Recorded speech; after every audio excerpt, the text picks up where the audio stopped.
الكريم أما بعد فأعوذ بالله من الشيطان الرجيم بسم الله الرحمن الرحيم والعصر إن الإنسان لفي خسر إلا الذين آمنوا وعملوا الصالحات وتواصوا بالحق وتواصوا بالصبر وقال رسول الله صلى الله عليه وسلم الكيس من دان نفسه وعمل لما بعد الموت والعاجز من عتبى نفسه هواها وتمنى على الله وقال رسول الله صلى الله عليه وسلم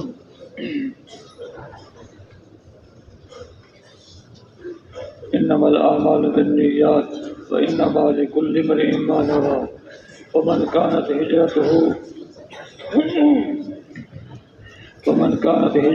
إلى الله ورسوله فهجرته إلى الله ورسوله ومن كانت هجرته لدنيا يصيبها أو امرأة ينكحها فهجرته إلى ما هاجر إليه أو كما قال رسول الله صلى الله عليه وسلم.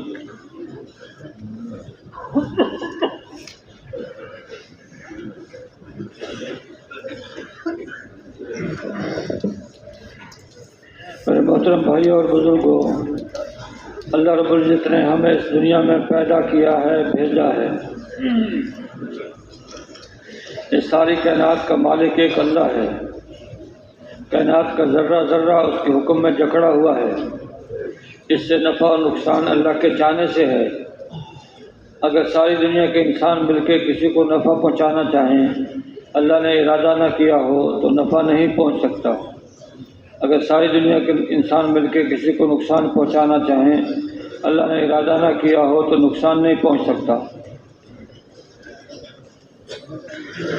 سارے نفع اور نقصان اللہ کے ہاتھ میں ہیں۔ اس اللہ نے اس کائنات کو اپنی قدرت سے بنایا، پیدا کیا ہے۔ اس کے بنانے میں اللہ کو کوئی شریک نہیں۔ وہ ذات ایسی ذات ہے جو قیامت کے دن کا مالک ہے، اور قیامت کے دن جب حساب ہوگا اللہ پاک ذرے ذرے کا حساب چکا دے گا۔ نہ انسان پہ ظلم ہوگا کہ جو عمل نہ کیا ہو، جو گناہ نہ کیا ہو وہ لکھ لیا جائے، اور نہ اس کی جو نیکی کی ہے اس میں کمی کر کے لکھا جائے۔ تو وہ انصاف کے دن کا مالک ہے۔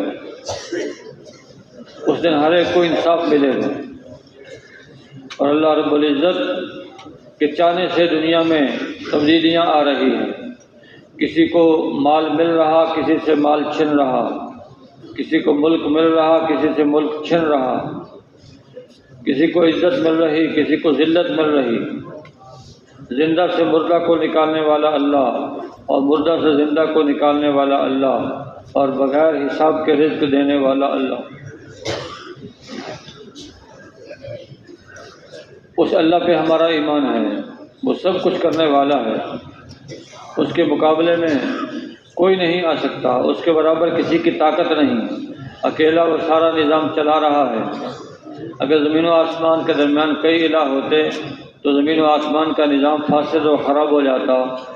خراب اس لیے نہیں ہوا کہ چلانے والا، نظام چلانے والا ایک اللہ ہے،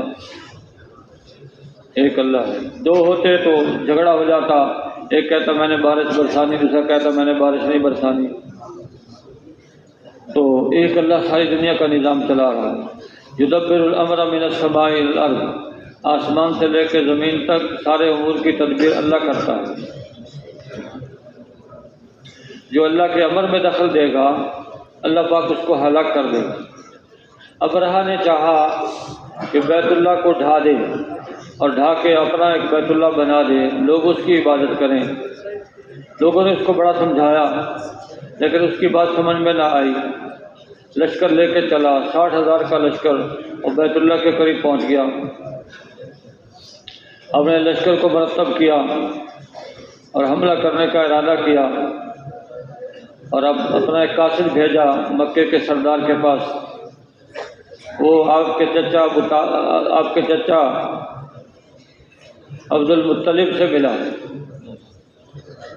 کہ میں قاصد ہوں ابرہہ کا، اور میرا مقصد خانہ کعبہ کو ڈھانے کے علاوہ کچھ اور نہیں ہے۔ میرے مقابلے میں آئے گا میں اس کو ہلاک کر دوں۔ فرمایا کہ ان کو بتا کے بتا دو کہ اللہ کا گھر ہے، یہاں سے واپس چلا جائے۔ اس قاصد نے کہا جی اگر میں آپ کو ساتھ لے جاؤں یہ بات آپ خود کر لیں ہمارے سردار سے۔ کہا ٹھیک ہے۔ سردار عبد المطلب ان کے ساتھ اور بھی سردار چلے اور وہاں جا کے ان سے بات کی تو ابرہہ نے کہا میں تو بڑا متاثر ہوا آپ کو دیکھ کر، اور میرا خیال یہ تھا کہ آپ بیت اللہ کے بارے میں بات کریں گے کہ اس پہ حملہ نہ کرو، آپ نے اس کی کوئی بات نہیں کی۔ تو سردار عبد المطلب نے بڑا اچھا جواب دیا، فرمایا کہ اس گھر کا مالک کوئی اور ہے اور اپنے گھر کی حفاظت کرنا جانتا ہے، میں تو اونٹوں کا مطالبہ کرنے کے لیے آیا ہوں، آپ کے لوگوں نے ہمارے اونٹ پکڑے ہیں وہ چھوڑ دیں۔ اونٹ اس نے چھوڑ دیے اور پھر عبد المطلب یہاں سے ہٹے اور بیت اللہ کا پردہ پکڑ کے اللہ سے دعا کی، باری تعالیٰ یہ ظالم دشمن آیا ہے، ہمارے میں اس کا مقابلہ کرنے کی طاقت نہیں ہے، تو ہی اس کو سمجھ لے۔ اور سرداروں سے کہا پہاڑوں پہ چڑھ جاؤ، دیکھو اللہ اس کے ساتھ کرتا کیا ہے۔ تو اس نے لشکر کے سامنے ہاتھیوں کو لگایا اور اس کا خیال یہ تھا کہ آہنی زنجیریں بیت اللہ کے ستونوں میں ڈال دی جائیں گی، ادھر ہاتھی کے گلوں میں ڈال دی جائیں گی اور ہاتھیوں کو ہنکا دیا جائے گا، ستون گر جائیں گے، بیت اللہ نیچے آ جائے گا۔ لیکن اس کو خبر نہیں تھی، اللہ کی طاقت اس کے سامنے نہیں تھی، اللہ کو اللہ جانتا نہیں تھا، اسے اپنی فوج پہ اس کو غرور تھا اور اپنی طاقت کے بل بوتے پہ اللہ کے مقابلے میں آیا تھا۔ تو جتنی طاقتیں ہیں اللہ کے سامنے کسی کی کوئی طاقت نہیں۔ فوق کل ذی علم علیم، ہر جاننے والے کے اوپر ایک جاننے والا ہے، ہر طاقت والے کے اوپر ایک طاقت والا ہے۔ سب سے بڑی طاقت اللہ کی ہے، اللہ سے بڑی طاقت کسی کی نہیں ہے۔ اللہ پاک نے پھر اس کے لشکر کے مقابلے میں فرشتوں کو نہیں بھیجا، شیروں اور ہاتھیوں کو نہیں بھیجا، اللہ پاک نے اس کے لشکر کو ختم کرنے کے لیے مچھروں کو بھیجا۔ مچھر اس کی فوج کے اوپر تن گئے اور ان کا خون پینا شروع کیا، ان کا خون کھا گئے، ان کا خون پی گئے۔ اللہ پاک نے ابابیلوں کو بھیجا، مچھروں کو تو بھیجا تھا نمرود کے مقابلے میں، ان پر بھیجا ابابیلوں کو۔ پرندے آیا اور اوپر سے کنکریاں چھوڑی اور ان کو تہس نہس کر دیا۔ اس کا ذکر پھر اللہ نے قرآن میں کیا، الم تر کیف فعل ربک باصحاب الفیل۔ محمد آپ کو معلوم ہے کہ اللہ رب العزت نے ہاتھی والوں کے ساتھ کیا سلوک کیا۔ الم یجعل کیدہم فی تضلیل، کیا ان کا داؤ غلط نہیں کر دیا؟ وارسل علیہم طیرا ابابیل، ان کے اوپر ابابیلوں کو بھیجا، ترمیہم بحجارۃ من سجیل، وہ پتھر کی کنکریاں اوپر سے پھینکتے تھے، فجعلہم کعصف مأکول، ان کو ایسا کر دیا جیسے کھایا ہوا بھس۔ اللہ کے مقابلے میں آیا ہے، اللہ نے تہس نہس کر دیا۔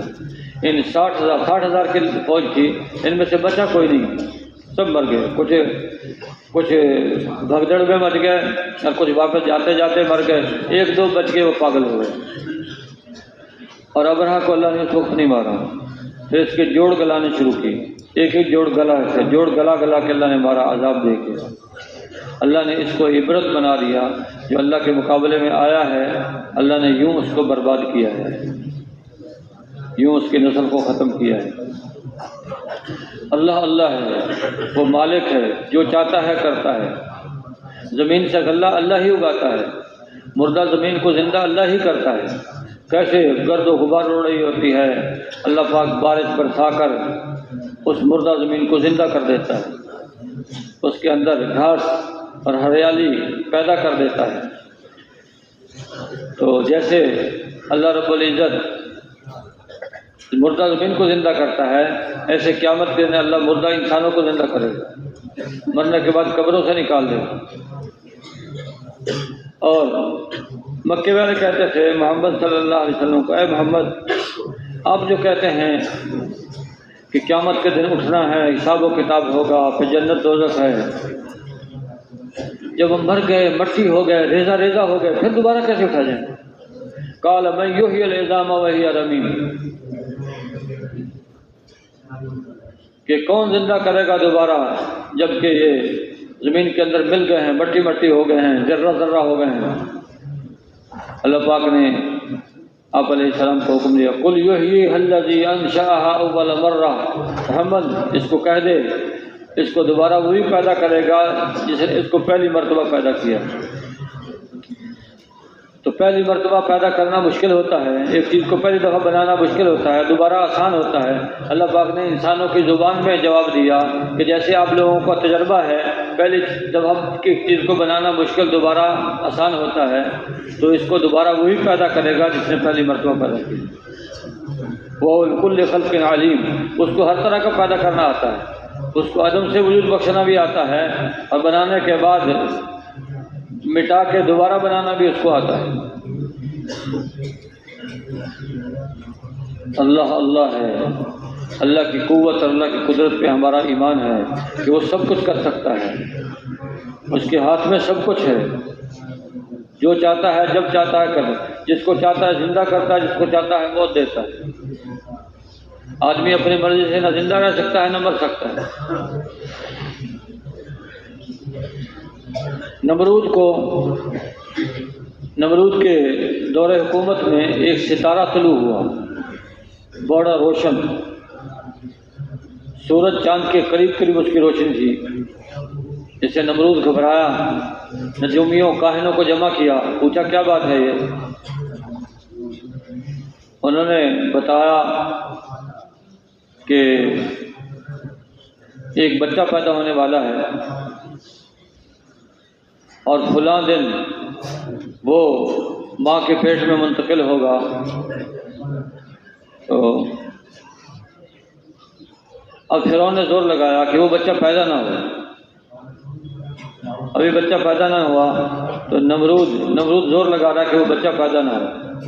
وہ جو دن انہوں نے بتایا تھا، اس دن میں عورتوں کو الگ کر دیا، مردوں کو الگ کر دیا، کوئی مرد کسی عورت سے ملنے نہ پائے۔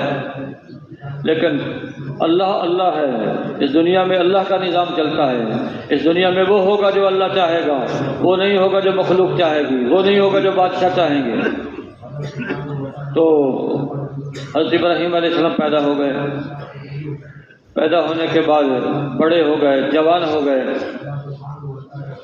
ہو گئے، اور نمرود کی ساری تدبیریں فیل ہو گئیں، اور پھر اللہ پاک نے حضرت ابراہیم علیہ السلام کے ذریعے سے نمرود کو ہلاک کیا۔ کیسے ہلاک کیا؟ نمرود سارا غلہ جمع کر کے رکھ لیتا اور خدا بن کے بیٹھا ہوا تھا، جس کو غلہ چاہیے میرے دربار میں آئے، مجھے سجدہ کرے، پھر غلہ ملے گا۔ حضرت ابراہیم علیہ السلام کے گھر میں غلہ ختم ہو گیا، غلہ لینے کے لیے گئے، نمرود نے کہا تم نے آداب شاہی پورے نہیں کیے، تمہیں غلہ نہیں ملے گا، سجدہ نہیں کیا۔ فرمایا سجدہ تو اللہ کے علاوہ کسی کے لیے نہیں ہے، اسے سجدہ تو میں نہیں کروں گا۔ سجدہ نہیں تو غلہ بھی نہیں۔ واپس آ گئے، بوریوں میں جو بوریاں برتن لے کے گئے تھے اس میں مٹی بھر کے لے گئے، رات کا وقت تھا، گھر میں جا کے رکھ دی تاکہ گھر والے پریشان نہ ہو جائیں۔ صبح اٹھے حضرت ابراہیم صاحب نے کیا دیکھا کہ گھر میں کھانا تیار کر رہے ہیں، کہ کس سے؟ کہ وہ جو رات آپ لے کے آئے تھے، آٹا جو لے کے آتے تھے۔ میں تو آٹا نہیں لایا، میں تو مٹی لے کے آیا کہ نہیں وہ آٹا ہے۔ دیکھا تو آٹا ہے، مٹی کو اللہ نے آٹا بنا دیا۔ وہ ایسے ماہیت کو تبدیل کر سکتا ہے، ایسے ماہیت کو تبدیل کر سکتا ہے۔ اللہ اللہ ہے، اس کو ساری قدرتیں ہیں، زندہ کو مردہ کر دیتا ہے، مردہ کو زندہ کر دیتا ہے۔ حضرت ابراہیم علیہ السلام نے پوچھا ربی ارنی کیف تحیی الموتیٰ، باری تعالیٰ آپ مردوں کو کیسے زندہ کریں گے، وہ مجھے دکھا دیں۔ قال اولم تؤمن، ابراہیم کیا میری قدرت پہ ایمان نہیں ہے کہ میں ایسا کر سکتا ہوں؟ قال بلا ولکن یطمئن قلبی، اے اللہ ایمان تو ہے لیکن اطمینان قلب کے لیے سوال کیا ہے۔ قال خذ اربعۃ من الطیر وخذ اربعۃ من الطیر فصرهن الیک ثم اجعل على كل جبل منهن جزءا ثم ادعوهن یاتینک سعیا واعلم ان اللہ عزیز حکیم۔ حضرت ابراہیم علیہ السلام نے کو اللہ پاک نے فرمایا تم 4 پرندے لو، ان کو اپنی طرف ہلا لو، جب آپ بلائیں تو آپ کے پاس آ جائیں، جب چھوڑیں تو چلے جائیں۔ تو چنانچہ اس طرح 4 پرندے لیے، مرغ، مور، کبوتر، کوا، پھر چاروں کو ذبح کر کے ان کا گوشت مختلف پہاڑوں پہ رکھا، ایک ایک کو پکارا، دوڑتے ہوئے آ گئے۔ اللہ نے دکھا دیا، میں ایسے ادھر سے سر اٹھا، ادھر سے پر لگے، ادھر سے دھڑ لگا، ادھر سے پنجے لگے، پرندہ دوڑتا ہوا آ رہا ہے۔ اللہ نے دکھا دیا میں ایسے مردوں کو زندہ کر سکتا ہوں، یہ میرے اختیار میں ہے، میرے قدرت میں ہے۔ اچھا، پرندے اڑ کے بھی آ سکتے تھے، دوڑتے ہوئے کیوں آئے؟ اڑ کے آتے یہ شبہ ہو سکتا تھا یہ وہ پرندہ نہیں ہے، کوئی اور ہے۔ ایسی حضرت عزیر علیہ السلام ایک دفعہ ایک بستی کے پاس سے گزرے، ایسی سماوی آفت نازل ہوئی، پہلے چھتیں گر گئیں، اوپر سے دیواریں گر گئیں۔ قال ان یحیی ھذہ اللہ بعد موتہا، کہنے لگے ان کے تو سارے مر گئے ہیں، ان کو مرنے کے بعد دوبارہ کون زندہ کرے گا؟ فاماتہ اللہ 100 عام، اللہ تعالیٰ نے حضرت عزیر علیہ السلام کو 100 سال تک کے لیے موت دے دی۔ ثم بعثہ، پھر اٹھایا۔ قال کم لبثت، کتنا ٹھہرے ہو موت کی حالت میں؟ قال لبثت یوما او بعض یوم، ایک دن یا دن کا کچھ حصہ۔ قال بل لبثت 100 عام، آپ تو 100 سال تک ٹھہرے ہیں۔ فانظر الی طعامک و شرابک لم یتسنہ، اپنے کھانے کو دیکھو، اپنے شیرے کو دیکھو، وہ سڑا نہیں ہے۔ منظر الی حمارک ولنجعلک آیۃ للناس، اپنے گدھے کو دیکھو، ہم آپ کو لوگوں کے لیے نشانی بنائیں گے۔ منظر الی العظام کیف ننشزها ونکسوها لحما، اس کی ہڈیوں کو دیکھو، ان کو ہم کیسے مرتب کرتے ہیں، اس کے اوپر کیسے گوشت چڑھاتے ہیں۔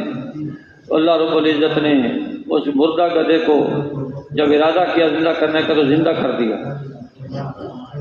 اس کی ہڈیوں پہ گوشت، گوشت پہ کھال اور کھال پہ بال لگا دیے، اور گدھا کان ہلاتا ہوا کھڑا ہو گیا۔ اللہ نے دکھا دیا کہ میں ایسے زندہ کر سکتا ہوں۔ اچھا، مرور زمانہ کا اثر کھانے پہ نہیں ہوا، 100 سال گزر گیا، کھانا جو کا تو ہے، شیرہ جو کا تو ہے، وہ خراب نہیں ہوا، اللہ نے اپنی قدرت دکھائی ہے۔ اور مرور زمانہ کا اثر گدھے پہ ظاہر ہوا، وہ مر کے مٹی ہو گیا، ہڈیاں چمکنے لگی۔ تو وہ مختار کل ہے، جو چاہتا ہے جب چاہتا ہے کرتا ہے۔ زمین سے غلہ اللہ نکالتا ہے، آسمان سے بارش اللہ برساتا ہے، فضا میں پرندوں کو اللہ اڑاتا ہے، پانی کے اوپر کشتی کو اللہ ہی چلاتا ہے۔ تو وہ سب کچھ کرنے والا ہے، اس اللہ پہ ہمارا ایمان ہے، اس اللہ پہ ہمارا ایمان ہے۔ اللہ پاک فرماتا ہے کہ تم یہ جو درختوں سے آگ سلگاتے ہو، ان درختوں کو تم نے پیدا کیا، ہم نے پیدا کیا ہے۔ افرأیتم ما تورون اانتم انشأتم شجرتها ام نحن المنشئون، ان درختوں کو تم نے بنایا، ہم نے بنایا، اور یہ انسانوں کو تم نے پیدا کیا، ہم نے پیدا کیا۔ افرأیتم ما تمنون اانتم تخلقونہ ام نحن الخالقون، تم پیدا کرنے والے ہو یا ہم پیدا کرنے والے ہیں؟ قل ارأیتم ان اصبح ماؤکم غورا فمن یأتیکم بماء معین، اگر تمہارے پانی کو گہرا کر دو، ہے کوئی اوپر لانے والا؟ تو بندے کو اللہ متوجہ کر رہا ہے، بندے سب کچھ تو میں کر رہا ہوں، سب کچھ تو میں کر رہا ہوں، تو مجھے چھوڑ کے جا کہاں رہا ہے؟ مکے کے لوگ جو بتوں کے پجاری تھے، اللہ کی بات نہیں کرتے تھے، اللہ پاک نے فرمایا تم، اللہ نے زمین بنائی، آسمان بنایا ہے، یہ جن بتوں کو تم پوجتے ہو انہوں نے کیا بنایا، دکھاؤ کیا بنایا انہوں نے۔ اور وہ مکے کے لوگ بتوں کو پوجتے تھے، جب پانی میں جاتے کشتی بھنور میں پھنس جاتی، پھر اللہ کو یاد کرتے، یا اللہ تو ہی بچانے والا، تیرے سوا کوئی بچانے والا نہیں۔ اب جب کنارے پہ پہنچ جاتے پھر کہتے ہیں ہمارے فلاں بت نے بچا دیا، فلاں بت۔ اللہ پاک نے فرمایا جو اللہ پانی میں تمہیں غرق کر سکتا ہے اور خشکی میں آ کے اللہ کو چھوڑ کے پھر بتوں کو پکارتے ہو، تو وہ کیا تمہیں خشکی میں غرق نہیں کر سکتا؟ وہ تمہیں زمین میں دھنسا سکتا ہے۔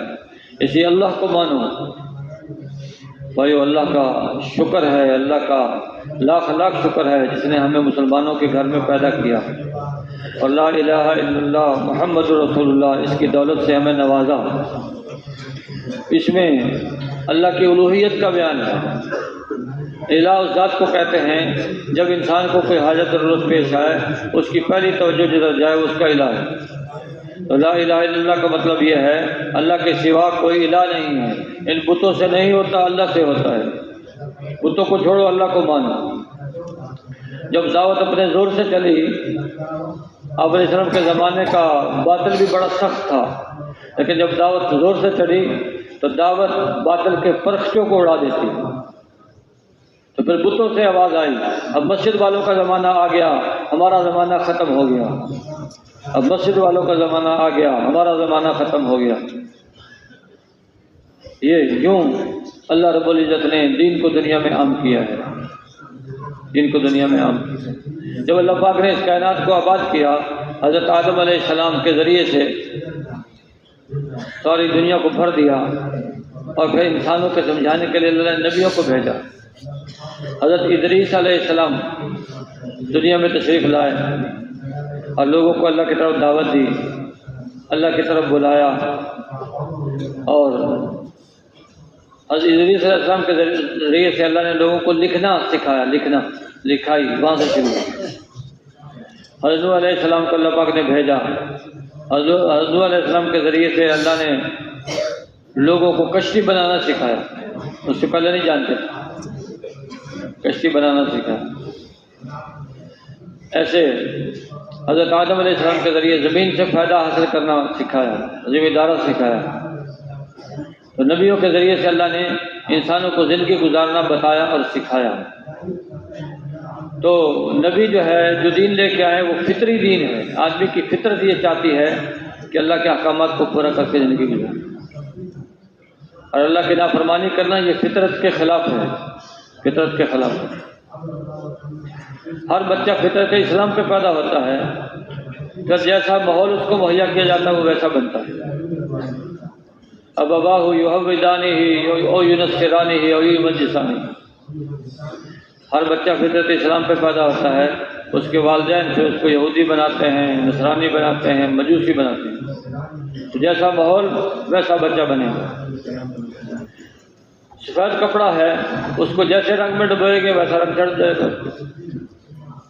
کالے رنگ میں ڈبوئیں گے کالا ہو جائے گا، اور سرخ رنگ میں ڈبوئیں گے سرخ ہو جائے گا۔ تو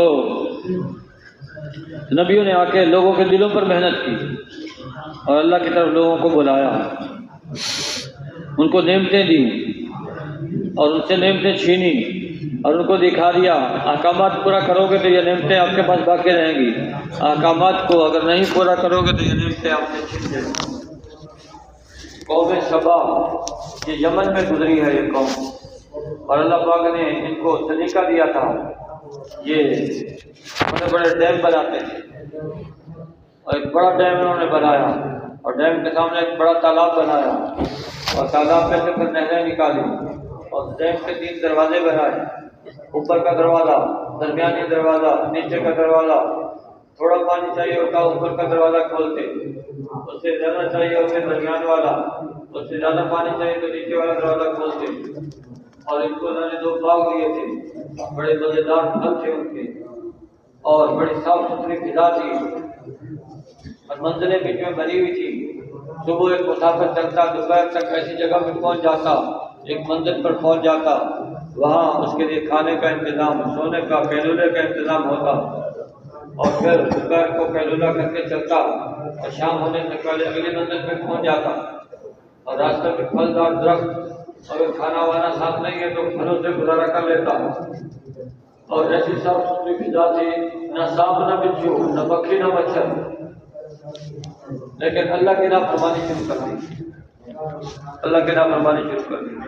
اللہ نے اس قوم کی طرف ایک نبی کو بھیجا، پھر دوسرے کو بھیجا، پھر تیسرے کو بھیجا، 13 نبی آئے، لیکن بات نہیں مانی. پھر اللہ نے چوہے پیدا کر دیے.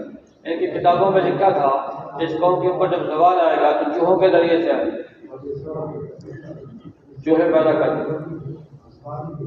اب ان کو چاہیے تھا کہ اللہ سے اپنے گناہوں کی معافی مانگتے, اللہ کی طرف متوجہ ہو جاتے, لیکن نہیں, اپنے اسباب پہ بھروسہ نہیں. کہتے ہیں کوئی مسئلہ نہیں ہے, چوہے پیدا ہو گیا تو اس کا حل ہمارے پاس ہے, اب بلیاں پالیں گے.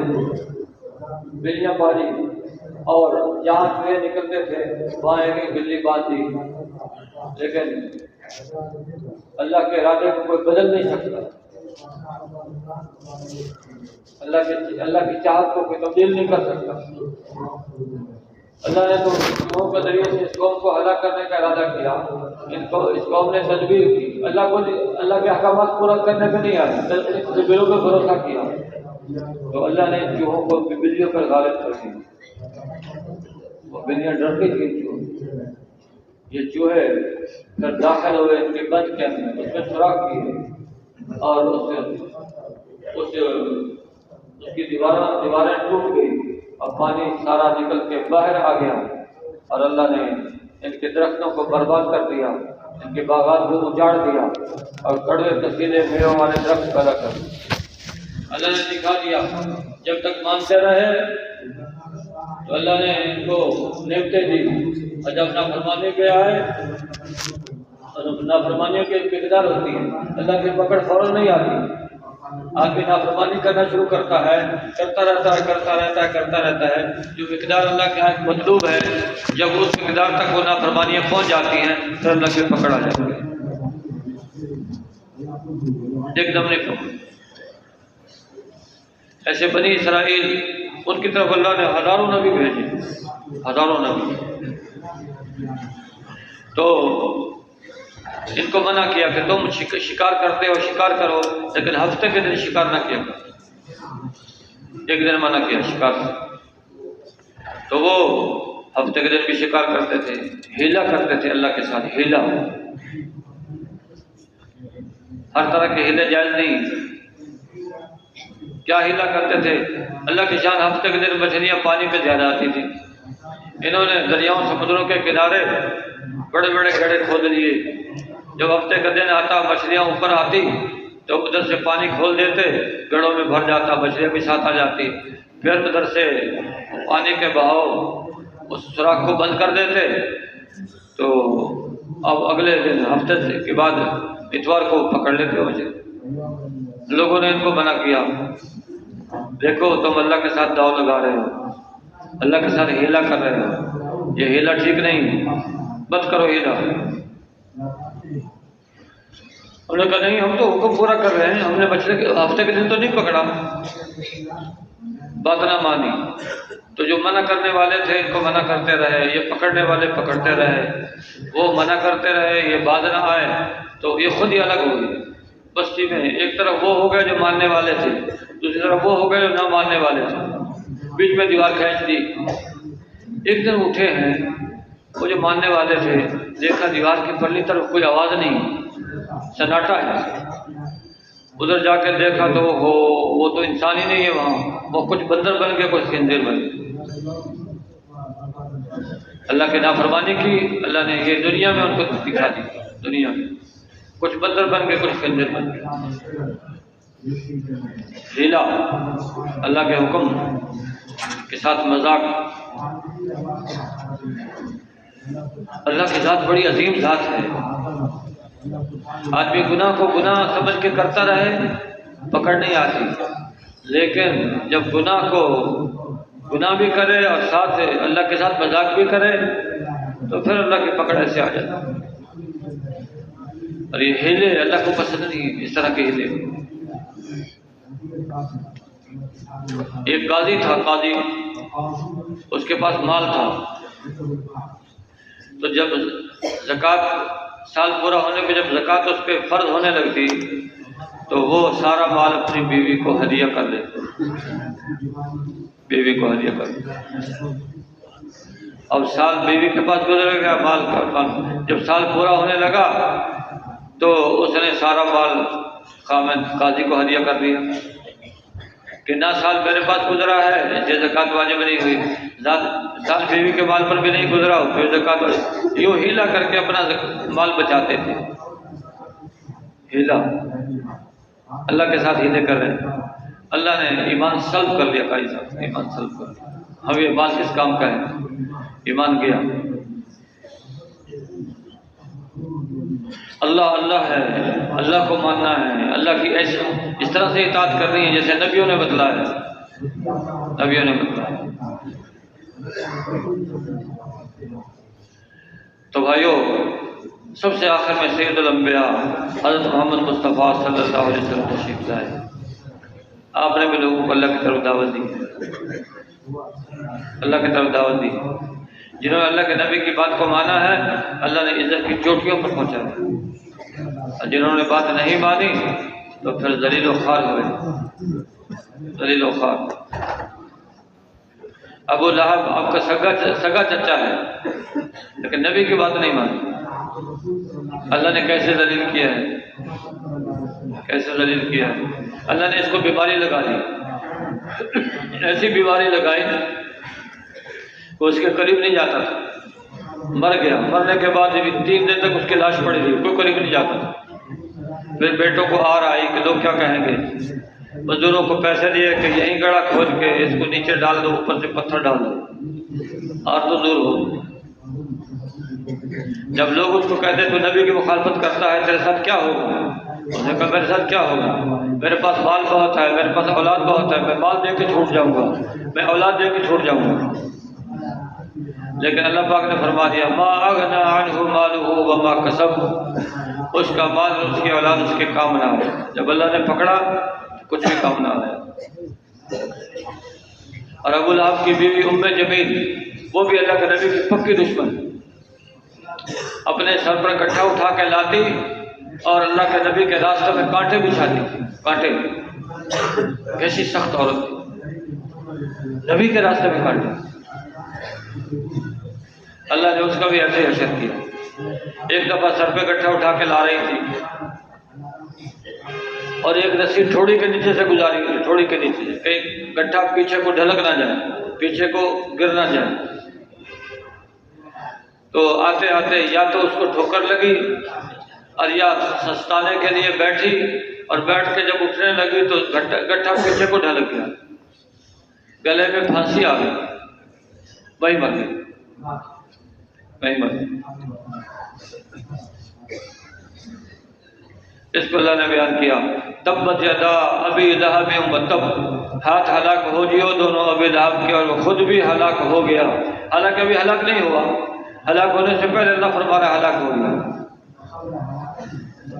مطلب یہ ہے کہ اس کی ہلاکت یقینی ہے، اس لیے پہلے ہی فرما دیا کہ یہ ہلاک ہو گیا۔ ما اغنى عنہ مالہ وما کسب، اس کا مال اس کی اولاد اس کے کام نہ ہے۔ سیصلی نارا ذات لہب، شعلوں والی آگ میں عنقریب داخل ہوگا۔ وامرأتہ حمالۃ الحطب، اور اس کی بیوی گٹھا اٹھانے والی تھی، لکڑیوں کو گٹھا اٹھانے والی۔ فی جیدہا حبل من مسد، اور اس کی گردن میں رسی تھی کھجور کی یا بوجھ کی سی۔ یوں اللہ کے نبی کی مخالفت جنہوں نے کی، اللہ نے یوں برباد کیا، یوں برباد کیا۔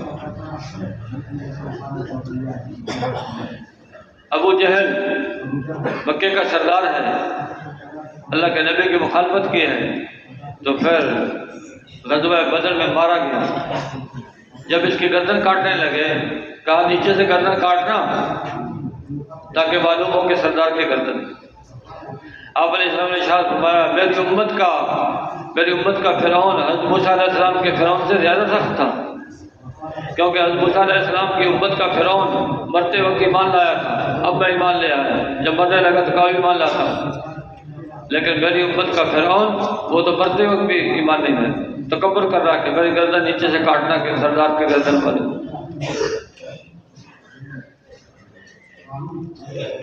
لیکن جنہوں نے ایمان قبول کیا تو اللہ نے ان کو عزت کی چوٹیوں تک پہنچایا۔ ابو سفیان اور ابو جہل، یہ دونوں سردار تھے۔ ابو سفیان نے بھی اللہ کے نبی کو بہت تکلیفیں پہنچائیں۔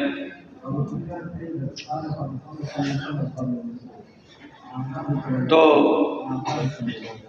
ایک دفعہ حضرت ام سلمہ رضی اللہ تعالیٰ عنہ آپ کے ازواج مطہرات میں تھے، مستورات، بعض دفعہ مستورات نے بھی ایسے کارنامے کیے ہیں اللہ کے نبی کے زمانے میں کہ دین کے پھیلانے کا اللہ نے ان کو بھی ذریعہ بنایا۔ حضرت ام سلمہ رضی اللہ عنہ نے کہا اللہ کے رسول ابو سفیان آپ کے چچا کا بیٹا ہے، اور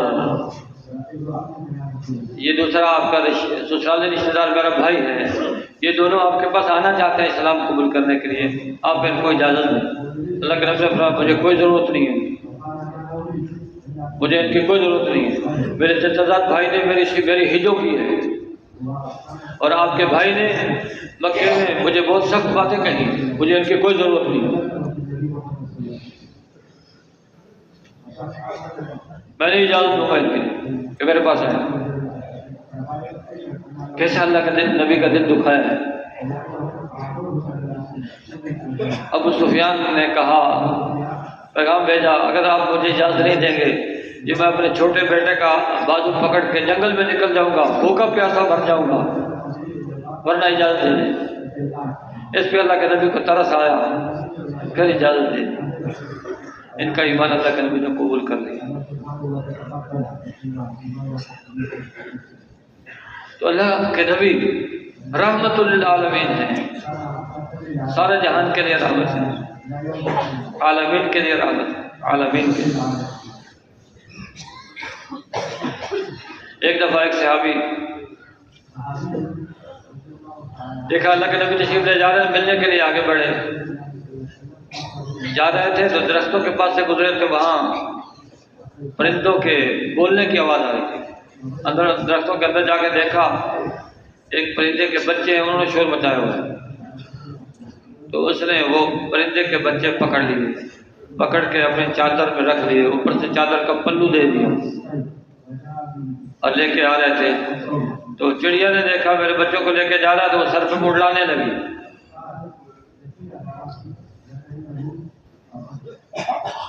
تو اس نے پلو اٹھایا تو وہ چڑیا بھی اپنے بچوں کے ساتھ آ کے بیٹھ گئی، اس نے پلو پھر دے دیا، اللہ کے نبی کے سامنے آئے اور یہ پرندوں کا واقعہ بتایا۔ اللہ کے نبی نے فرمایا ان کو وہیں جہاں سے لے کے آئے ہو ان کو چھوڑ دو۔ اور صحابی نے پلو اٹھایا، چڑیا اڑی، قریب بیٹھ کے گئی نہیں۔ اللہ کے نبی نے فرمایا اس چڑیا نے اپنے بچوں کے خاطر اپنی آزادی کو قربان کر دیا، فرمایا جہاں سے لے کے آئے وہیں چھوڑ کے آئے، وہ لے گئے جہاں سے پکڑے تھے وہیں چھوڑ کے آ گئے۔ رحمت للہ، پرندوں کے لیے بھی رحمت ہے۔ ایک دفعہ آپ تشریف لے جا رہے ہیں، ایک اونٹ نے آپ کو دیکھا، بڑبڑایا، گردن زمین پہ رکھ دی۔ اللہ کے نبی قریب تشریف لائے، پوچھا یہ اونٹ کس کا ہے؟ ایک شخص نے کہا حضور میرا ہے۔ آپ نے ارشاد فرمایا یہ اونٹ آپ میرے ہاتھ بیچ دیں۔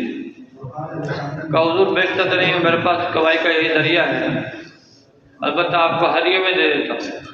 آپ نے فرمایا نہیں، یہ اونٹ شکایت کر رہا ہے مجھے چارہ تھوڑا دیتا ہے، میرے سے کام زیادہ دیتا ہے۔ رحمت للعالمین۔ تو جو نبی جانوروں کے لیے رحمت ہے، پرندوں کے لیے رحمت ہے، تو وہ انسانوں کے لیے رحمت نہیں ہے۔ لقد جاءکم رسول من انفسکم عزیز علیہ ما عنتم حریص علیکم بالمؤمنین رؤوف رحیم۔ تمہارے میں جو نبی آیا ہے وہ تمہارے میں کا ہی آیا ہے۔ انسانوں کا نبی اللہ نے انسان کو ہی بنا کے بھیجا، انسانوں کا نبی فرشتہ نے فرشتے کو نہیں بھیجا۔ عزیز علیہ ما عنتم، جس سے تمہیں مشقت ہو، جس چیز سے تمہارا نقصان ہو، وہ اللہ کے نبی کو پسند ہی نہیں ہے۔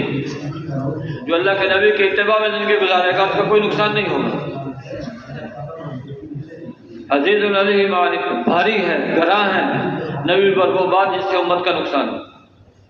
حریص علیکم، وہ تو تمہارے نفع پر حریص ہے،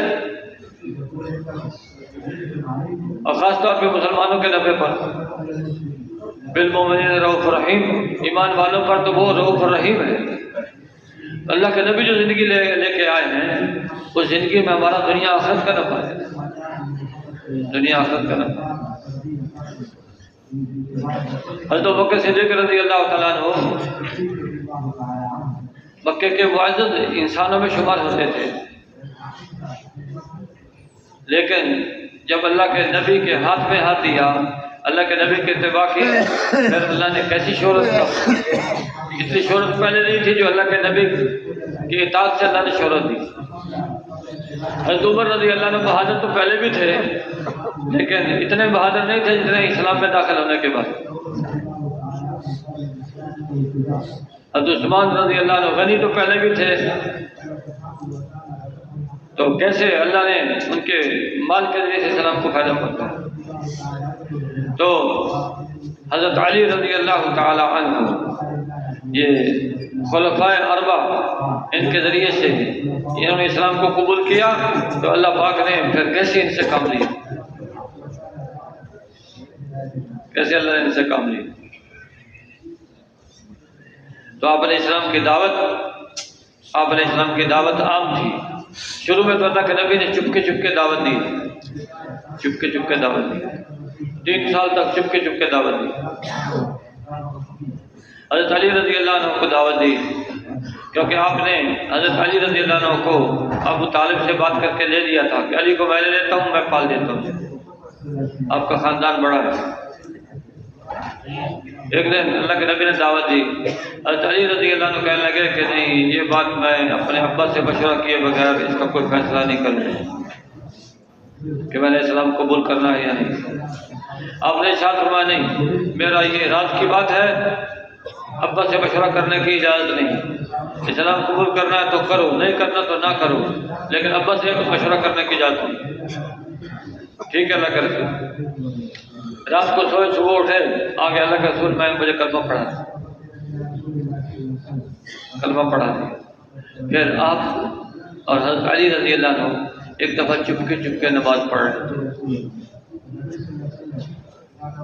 تو چچا آ گیا ابو طالب، دیکھا نماز پڑھ رہے، پوچھا تم کیا کر رہے تھے؟ قیام، پھر رکوع، پھر سجدہ۔ آپ علیہ السلام نے چچا کو دعوت دی، تم بھی سلام ہوئی۔ چچا نے کہا یہ میرے سے نہیں ہوتا، کہ گردن نیچے ہو جائے، سرین اوپر ہو جائے، یہ میرے سے نہیں ہوتا۔ حضرت علی رضی اللہ عنہ کی بات سن کے بہت ہنسے کہ ابا نے کیسی عجیب بات کہی۔ تو 3 سال اللہ کے نبی چپکے دعوت دیتے رہے۔ 3 سال کے بعد پھر حکم آیا، قم فانذر ربک فکبر، محمد صلی اللہ علیہ وسلم کھڑے ہوئیے، لوگوں کو ڈرائیے، اللہ کی بڑائی بیان کی۔ پھر آپ علیہ السلام نے اعلانیہ طور پر دعوت دینا شروع۔ تو دعوت چلی ہے، شروع میں دعوت چلی ہے، 40 سال کی عمر ہے اللہ کے نبی کی، اعلان نبوت فرمایا، اور دعوت چلتی رہی، اور شروع میں لا الہ الا اللہ محمد رسول اللہ، بس یہ دعوت ہے۔ نماز، روزہ، زکوٰۃ، حج بعد میں، صرف دعوت۔ مکے کے اندر سال یہی دعوت چلی۔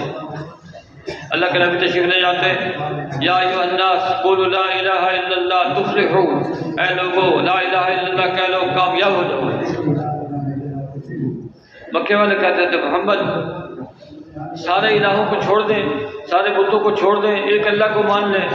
جو کام 360 بت ہمارے بنا رہے ہیں، وہ ایک اللہ ہمارے کام کیسے بنا سکتا ہے؟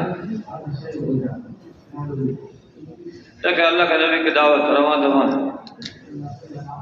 چلتے رہی۔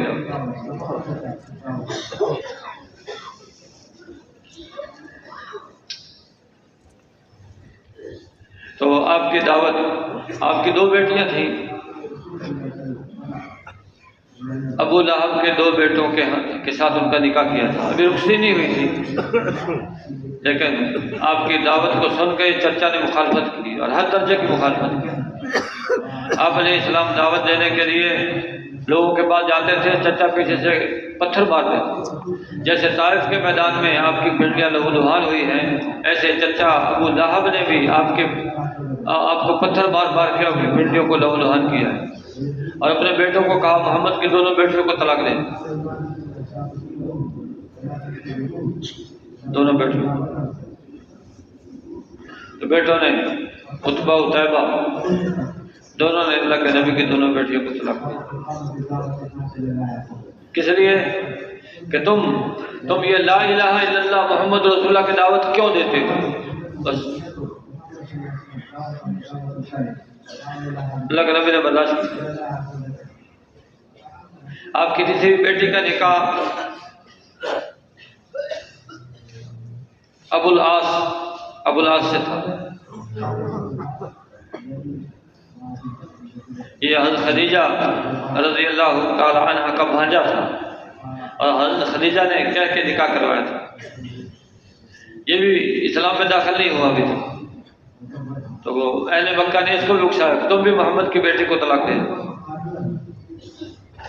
اس نے کہا نہیں، مجھے ایسی شریف عورت نہیں ملے گی، اس لیے میں محمد صلی اللہ علیہ وسلم کی بیٹی کو بلا وجہ طلاق نہیں دوں۔ بڑا زور لگایا لیکن طلاق نہیں۔ اور پھر بعد میں مسلمان ہوئے۔ کیسے مسلمان ہوئے؟ یہ مشہور تھے کہ دیانتدار جو مال ان کو دیا جاتا ہے تو یہ جو بات کرتے ہیں بات کے پکے ہیں، اور مال میں جو نفع ہوتا ہے وہ دیتے ہیں۔ بہت سارے لوگ ان کو مال دیتے تھے، یہ تجارت کرتے تھے۔ ایک دفعہ بہت سارا مال تجارت کر کے لائے، نفع ہوا، لوگوں کے جو پیسے تھے وہ واپس کرنے تھے، گئے لوگوں کے پاس، ایک ایک کا پائی جا کے واپس کیا۔ کہ لوگ تمہارا حق میں نے ادا کر دیا، سب نے کہا جی حق ادا کر دیا۔ پھر اللہ کے نبی کی خدمت میں حاضر ہوئے اور کلمہ پڑھ کے مسلمان۔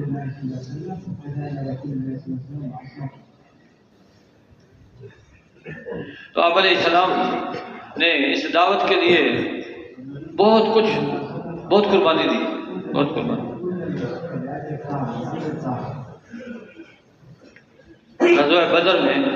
غزوہ بدر میں عجیب، جو اللہ کے نبی کے ماننے والے ہیں وہ ایک طرف ہیں اور جو ماننے والے نہیں ہیں وہ دوسری طرف ہیں۔ حتیٰ کہ اسی جنگ میں آپ کے چچا حضرت عباس ابھی تک مسلمان نہیں ہوئے، وہ مکے والوں کی طرف سے آئے اللہ کے نبی کے مقابلے، اور عمر بن ابو العاص یہ بھی مکے والوں کی طرف آئے غزوہ بدر میں۔ اللہ کے نبی نے دونوں کے بارے میں فرما دیا کہ عباس کو اور ابو العاص کو قتل نہیں کرنا، صحابہ کو چپکے سے فرما دیا، کیونکہ عباس نے اسلام تو قبول نہیں کیا تھا لیکن اللہ کے نبی کی پوری حمایت کرتی،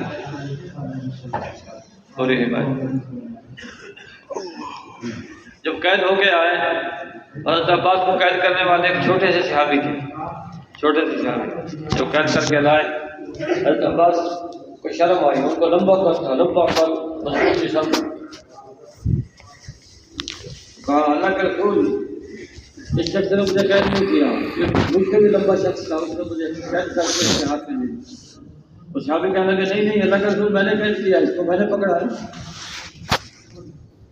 آپ نے فرمایا نہیں، وہ ایک کریم فرشتے کے ذریعے اللہ نے آپ کی مدد کی، کریم فرشتے کے ذریعے مدد کی آپ نے۔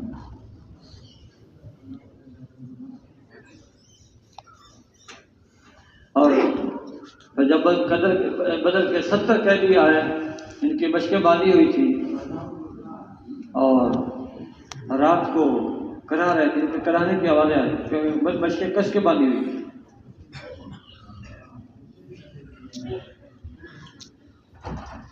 کرانے کی آواز آ گئی، اللہ کے نبی کو ساری رات نیند نہیں ہے۔ صحابہ نے کہا اللہ کا رسول، چچا کی کرانے کی آواز بھی آ رہی تھی۔ صحابہ نے کہا اللہ کا رسول اگر آپ کا حکم ہو تو ہم آپ کے چچا کی مشقیں ڈھیلی کر دیں۔ فرمایا نہیں، سب کی مشقیں ڈھیلی کر دیں، سب کی مشقیں ڈھیلی کر دیں۔ پھر مکے والے اپنے قیدیوں کو چھڑانے کے لیے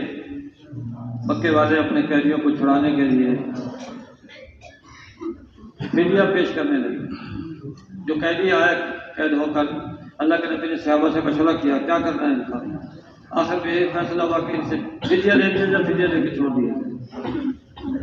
بعض نے کہا نہیں، ان کو قتل کر دیا جائے، ہر رشتہ دار کے حوالے اس کا رشتہ دار کر دیا جائے، وہ اپنے رشتہ دار کے گردن اپنے ہاتھ سے اڑا دے۔ بعض کہتے تھے حضور ہمارے رشتہ دار ہیں، ہو سکتا ہے کہ چل کے اسلام قبول کر لیں۔ یہی فیصلہ ہوا فدیہ دے کے چھوڑا جائے۔ تو لوگ فدیہ دے کے آ رہے تھے، اپنے قیدیوں کو چھڑا رہے تھے۔ حضرت زینب رضی اللہ تعالیٰ عنہ نے بھی فدیے میں مال بھیجا اپنے خامد ابو العاص کو چھڑانے کے لیے، اور فدیے میں وہ ہار بھی بھیجا جو حضرت خدیجہ رضی اللہ تعالیٰ عنہ نے ان کو جہیز میں دیا تھا۔ اللہ کے نبی کے سامنے جب وہ فدیہ لایا گیا، اس ہار کو دیکھ کے اللہ کے نبی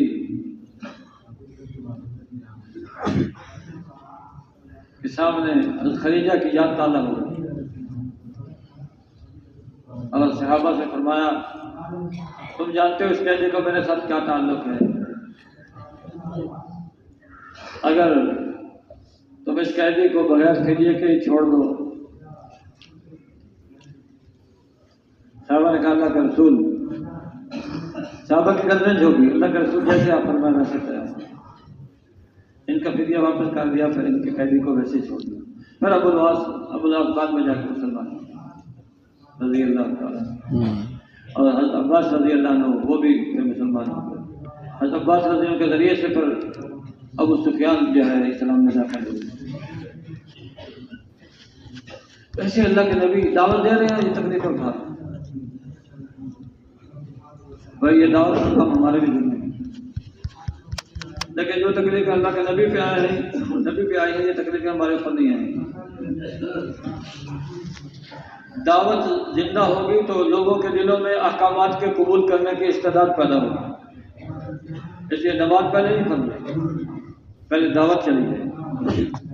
دعوت کی وجہ سے جیسے زمین میں ہل چلانے سے زمین میں بیج کے اگانے کی استعداد پیدا ہوتی ہے، پھر اس میں بیج ڈالا جاتا ہے، ایسے دعوت کے ذریعے سے لوگوں کے دلوں میں احکامات کے قبول کرنے کی استعداد پیدا ہوتی ہے، پھر احکامات ہوتا ہے۔ دعوت چلتی رہی چلتی رہی چلتی رہی، پھر جب شراب حرام ہوئی ہے اور شراب اربوں کی گھٹی میں پڑی ہوئی تھی اور بڑا گھر وہ شمار ہوتا تھا اس میں پرانے سے پرانی شراب ہوئی، تو جب شراب کی حرمت کا حکم آیا ایک دم نہیں آیا، پہلے یہ حکم آیا کہ پہلے نفع نقصان ہوتا ہے کہ اس میں یہ نفع بھی ہے اس میں نقصان بھی ہے، جس کا نقصان نفع سے زیادہ ہے، اور پھر یہ حکم آیا کہ نماز کے وقت میں شراب نہ پی، پھر تیسری چوتھی آیت نازل ہوئی شراب حرام ہو۔ اب ایسی محبوب چیز جو ان کی گھٹی میں پڑی ہے، ایک دم نہیں، پہلے استعداد پیدا کی، استعداد دعوت چلی ہے، اب استعداد پیدا ہو گئی، اب شراب حرام ہو۔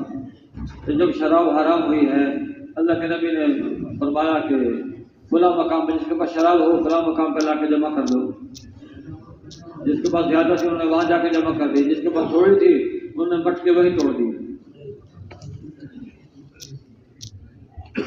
اور ایک مجلس چل رہی تھی، اس کے اندر شراب کا دور چل رہا تھا، ایک شخص نے پیالہ لے کے اپنے منہ کے قریب کیا تھا اور ادھر اعلان ہو گیا کہ شراب حرام ہو گئی، پیالہ منہ کو نہیں لگایا، زمین پہ پٹک دیا۔ یہ استعداد کب پیدا ہوئی؟ دعوت سے۔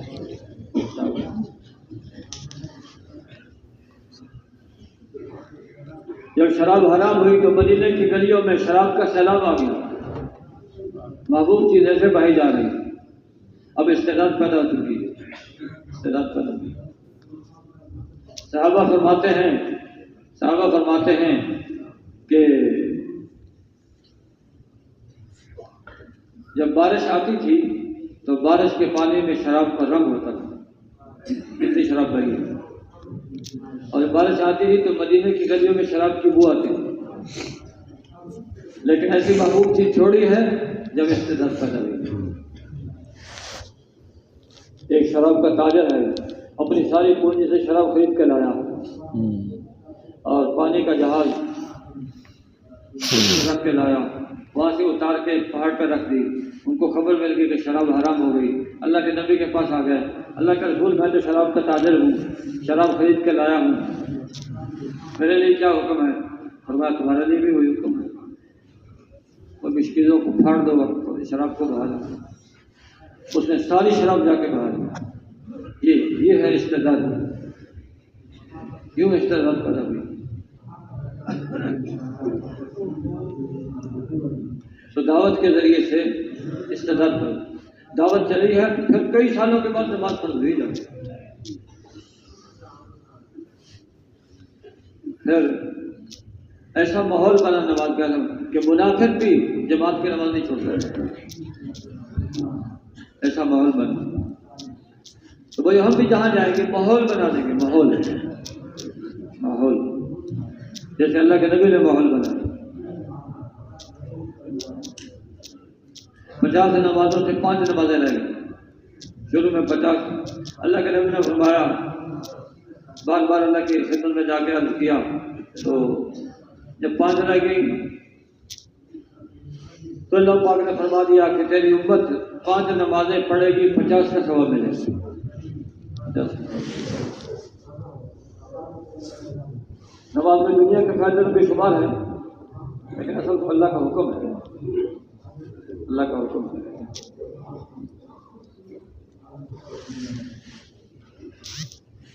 نماز کی برکت سے آدمی دن میں 5 مرتبہ منہ دھو لیتا ہے، اپنے ہاتھ دھو لیتا ہے، نماز کی برکت سے پاک صاف رہتا ہے، کپڑے بھی پاک، بدن بھی پاک، کیونکہ نماز ادا کرنا۔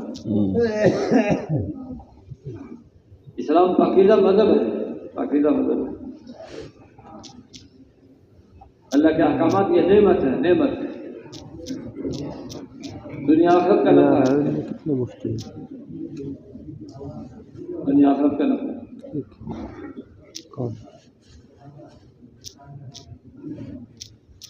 حضرت انس رضی اللہ تعالیٰ عنہ ان کا باغ خشک ہونے لگا، مالی نے آ کے خبر دی، فرمایا مصلی لائے،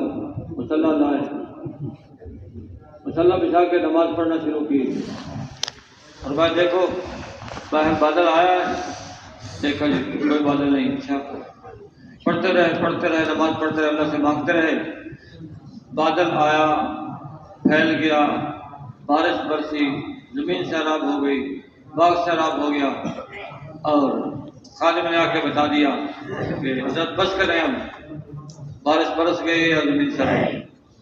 گھوڑا دے کے بھیجا، دیکھو کہاں تک بارش ہے، انہوں نے آ کے بتایا کہ جہاں تک آپ کی زمین ہے وہاں تک بارش ہے، جہاں زمین ختم تو بارش ہے۔ یوں ایک دفعہ ایک آدمی جا رہے ہیں، بادل میں سے آواز آئی، بلا کے باغ کو پانی دو۔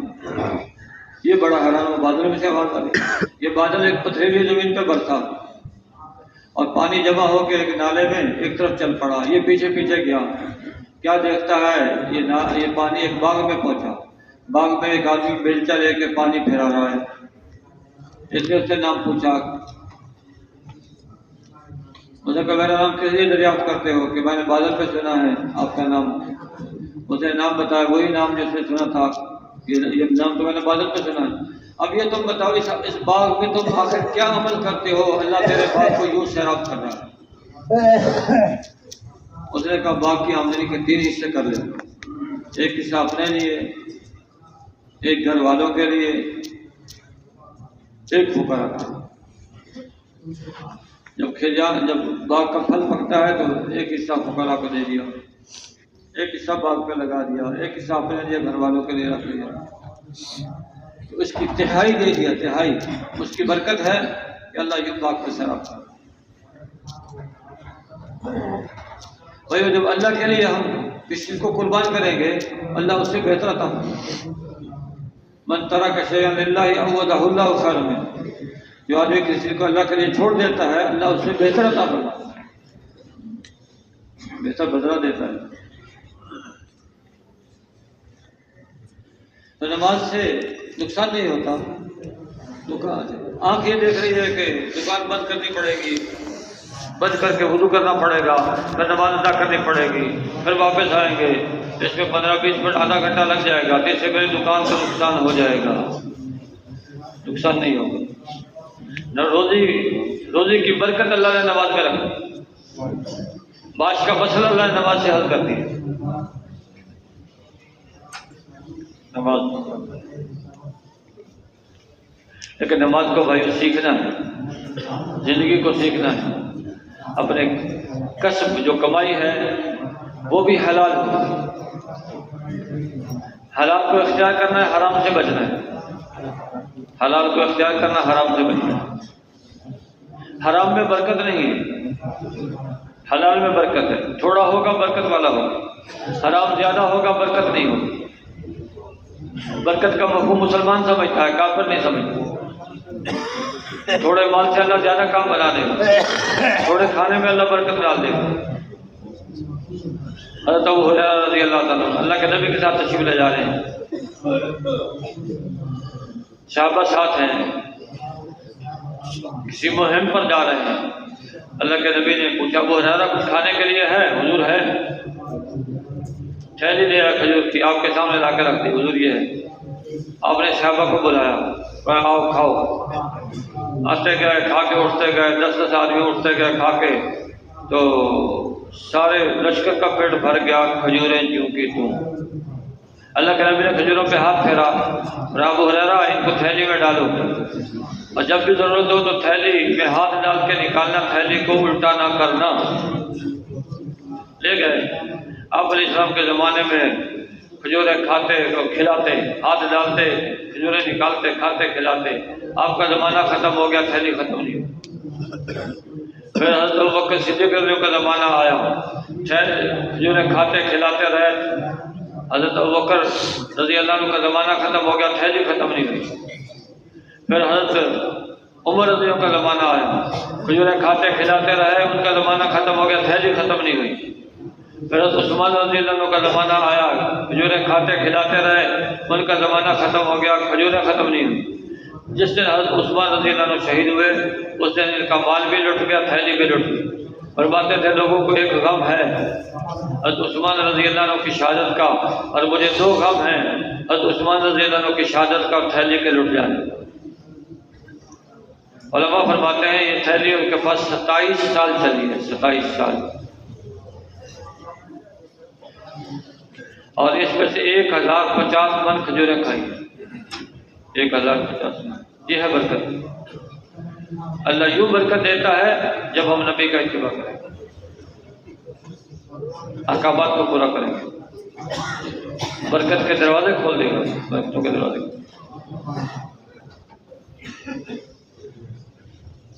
ایک دفعہ آپ علیہ السلام صحابہ کے ساتھ ہیں، آپ نے وضو کے لیے پانی طلب کیا، ایک پیالے میں تھوڑا سا پانی لے کے آ گئے. آپ نے صحابہ کے چہروں کو دیکھا، پریشان ہے. کیا پوچھا کیوں پریشان ہے؟ اللہ کے رسول بس یہی پانی ہمارے پاس ہے، اس کے علاوہ کوئی پانی نہیں، نہ پینے کے لیے اور نہ وضو کے لیے. آپ علیہ السلام نے اپنا 10 مبارک پانی میں ڈالا، آپ کی انگلیوں سے پانی پھوٹا، صحابہ نے اپنی ساری ضرورت پوری کر دی. یہ برکت ہے. برکت ایسے برکت اللہ دیتا ہے. ایک دفعہ حضرت ابوبکر صدیق رضی اللہ عنہ اور آپ علیہ السلام مکے سے باہر گئے. آخر میں جو آخر گھر تھے شہر کے آخر میں ایک گھر تھا، اس کے پاس ٹھہرنے لگے جا کے. اس گھر میں ایک عورت تھی، وہ نکلی کہ میں اکیلی عورت ہوں، آپ مسافر ہیں، آپ کو کھانا بھی چاہیے ہوگا، آپ ہمارے سردار کے مہمان بن جائیں، وہ آپ کو کھانا کھلائیں گے. آپ نے وہیں قیام کیا. شام ہو گئی. اس عورت کا بچہ بکریاں چرا کے آیا. اس عورت نے ایک بکری ایک چھری اس بچے کو دی، کہا لے جاؤ، وہ جو 2 مسافر ہیں ان کو جا کے دے دو، ان کو کہو یہ بکری ہے، یہ چھری ہے، تو بکری کو ذبح کریں، خود بھی کھائیں، ہمیں بھی کھلائیں. آپ نے چھری واپس کری، چھری واپس لے جاؤ. وہ چھری واپس لے گیا اور فرمایا آپ نے ایک بکری لے کے ایک برتن پیالہ لے کے آؤ. وہ پیالہ لے کے آیا. آپ نے لڑکے نے کہا یہ دودھ نہیں دیتی، پیالہ کیا کرنا ہے؟ آپ نے کہا چھوڑے، آپ پیالہ لے کے آئے۔ وہ پیالہ لے کے آیا، اللہ کے نبی نے بکری کے تھنوں پہ ہاتھ پھیرا، وہ دودھ اتر آئی، دودھ نکالا، پیالہ بھر گیا۔ اپنی والدہ کو پلا کے آؤ، والدہ کو پلا کے آیا۔ کہا دوسری بکری لے کے آؤ، دوسری بکری لے کے آیا، اللہ کے نبی نے اس کے تھنوں پہ ہاتھ پھیرا، وہ بھی دودھ اتر آئی، دودھ نکالا، پھر پیالہ بھر گیا۔ تو حضرت بکر صدیق رضی اللہ عنہ کو کہا تیسری بکری لے کے آؤ، تیسری بکری لایا، اللہ کے نبی نے اس کے تھنوں پہ ہاتھ پھیرا تو دودھ اتر آئی، دودھ نکالا تو پیالہ بھر گیا، خود نوش فرمایا۔ تو انہوں نے آپ کا نام رکھ دیا مبارک شخص، برکت والا شخص، کہ دودھ نہیں دیتی تھی بکری، ہاتھ لگانے سے بکری دودھ دینے لگی، یہ مبارک شخص ہے۔ تو ایک دفعہ بکریاں چراتے چراتے یہ مدینے پہنچ گئے، وہاں حضرت بکر صدیق رضی اللہ عنہ وہاں سے گزرے تو اس عورت کے بیٹے نے پہچان لیا کہ امی جان یہ وہی شخص ہے جو اس مبارک شخص کے ساتھ تھا۔ وہ عورت اٹھ کے کیا آپ وہی ہے؟ کہ وہی ہوں، ہم اس سے ملنا چاہتے ہیں۔ کہ ٹھیک ہے، اللہ کے نبی کو ملا دیا۔ اللہ کے نبی نے ان کو بہت سارے تحفے تحائف دیے، ہدایہ دیے، تو یہ عورت مسلمان، اللہ کے نبی میں یہ برکت کیسے آئی کہ ایک تو اللہ پاک نے ان کو برگزیدہ بنایا، نبوت عطا فرمائی، پھر اللہ کی اطاعت کی ہے، اطاعت کی برکت سے اللہ نے یہ برکتیں عطا فرمائی۔ اب جو نبی کی اطاعت کرے گا اللہ اس کو برکتوں سے مالا مال کر دے گا، برکتیں عطا فرمائے گا۔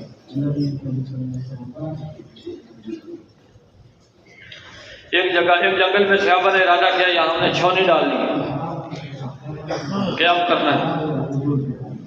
لوگوں نے کہا یہ جنگل ہے اور یہاں تو جانور ہیں، سانپ ہیں، بچھو ہیں، شیر ہیں، تو تمہیں نقصان پہنچائیں گے۔ ایک صحابی نے کھڑا ہو کے اعلان کیا اے جنگل کے درندوں، ہم محمد صلی اللہ علیہ وسلم کے غلام ہیں، یہاں چھاؤنی ڈالنا چاہتے ہیں، یہاں سے نکل جاؤ۔ شیر اپنے بچوں کو لے کے بھاگا جا رہا ہے، باقی جانور اپنے بچوں کو لے کے بھاگے جا رہے ہیں، جنگل خالی ہو گیا۔ یہ ہے اللہ کے نبی نے اطاعت کی، اللہ نے برکات کے دروازے کھول دیے۔ ہم نبی کی اطاعت کریں گے اللہ پاک برکتوں کے دروازے کھول دیں گے۔ حضرت عمر رضی اللہ عنہ نے دریا نیل کو خط لکھا، اے نیل مصر، اگر تو اپنی مرضی سے چلتا ہے، چاہے چل چاہے نہ چل، تیری کوئی ضرورت نہیں۔ اگر تو اللہ رب العزت کے چاہنے سے چلتا ہے، اس کی وجہ سے ہم اللہ سے دعا درخواست کرتے ہیں، وہ تجھے جاری کرتے ہیں۔ عمر ابن عاص نے کو خط لکھا، یہ خط دریا میں ڈال دیا۔ خط دریا میں ڈالا اور پانی بلند ہو گیا، 10 ہاتھ پانی، 16 ہاتھ پانی بلند ہو گیا۔ وہ دن اور آج کا دن پھر نیل خشک نہیں ہوا۔ اچھا آدمی کو خط لکھتا ہے، اس کا رواج تو ہے، آدمی دریا کو خط لکھے اس کا تو رواج نہیں، لیکن یہ برکت ہے حضرت محمد صلی اللہ علیہ وسلم کی اتباع۔ اللہ کے نبی کی اطاعت نماز میں، روزے میں، زکوٰۃ میں، حج میں، عبادت جو ہے اگر اپنی مرضی سے کریں گے قبول نہیں۔ اللہ کے نبی کے اتباع میں نماز بھی اتباع میں قبول ہوگی، روزہ بھی، زکوٰۃ بھی، حج بھی۔ روزے میں اللہ نے بے شمار فائدے رکھے، دنیا کے اور آخرت کے۔ آدمی جب اللہ کے لیے بھوک پیاس برداشت کرتا ہے تو اللہ پاک فرماتا ہے اس روزے کا بدلہ میں خود ہوں، اس روزہ رکھنے والے کو میں مل جاؤں گا۔ اور جو آدمی اپنے مال کی زکوٰۃ ادا کرے گا اس کے مال کو چور لے کے نہیں جائے گا، مال محفوظ ہے، مال پاک ہو جائے گا، اللہ برکت ڈال دے گا۔ اور جو آدمی حج کرے گا لگاتار حج اور عمرہ آدمی کو غنی بنا دے گا، اور جو حج پہ مال خرچ ہوتا ہے اس کا بدل اللہ دنیا میں عطا فرما دیتا ہے۔ احکامات کو پورا کرنے سے برکتیں آئیں گی، اللہ راضی ہوگا، برکتیں آئیں گی، زمین سے برکتیں نکلیں گی، آسمان سے برکتیں اتریں گی۔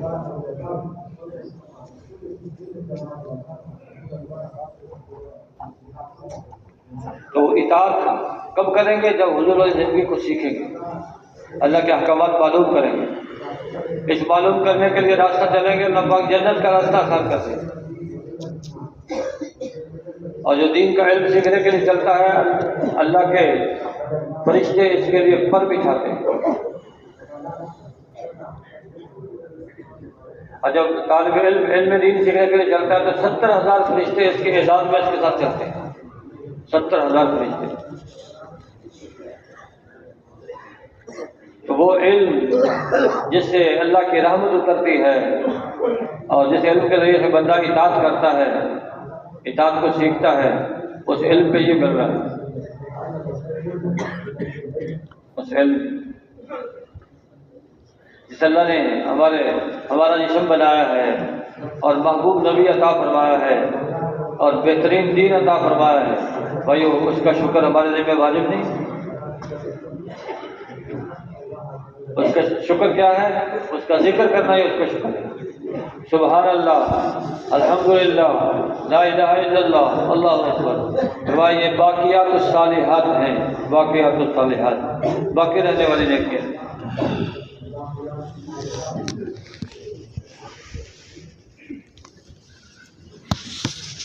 اور یہ دین ملا ہے حضرت محمد صلی اللہ علیہ وسلم کے ذریعے سے، اس لیے آپ پر محبت سے درود پڑھنا۔ ہم اللہ کے نبی کا حق ادا نہیں کر سکتے، اللہ تیرے نبی کا حق ہمارے اوپر بہت زیادہ ہے، ہم اس حق کو ادا نہیں کر سکتے، تو اپنے حبیب کو ہماری طرف سے اس کا بدلہ عطا فرما۔ یہ نیت کر کے پھر محبت سے آپ پہ درود پڑھیں گے۔ ایک شخص نے کہا اللہ کا رسول، میں نے ذکر کے لیے جو وقت مقرر کیا ہے اس میں سے ایک تہائی وقت میں درود پاک پہ لگا دوں۔ آپ نے کہا ٹھیک ہے، لیکن زیادہ کر لو تو اور اچھا ہے۔ کہا حضور چلو آدھا وقت دے دیا کروں گا۔ فرمایا ٹھیک ہے، اور زیادہ کر لو تو اور اچھا ہے۔ کہا 2/3۔ فرمایا ٹھیک ہے، زیادہ کر لو تو اور اچھا ہے۔ کہ اب جو میں نے وقت مقرر کیا ہے درود ذکر کے لیے، وہ سارے وقت میں درود پاک پڑھا کروں گا۔ اللہ کے نبی خوش ہو گئے۔ روح پھر تیرے غموں کی کفایت کر دی جائے گی اور تیری ضرورتوں کو پورا کر دیا جائے گا۔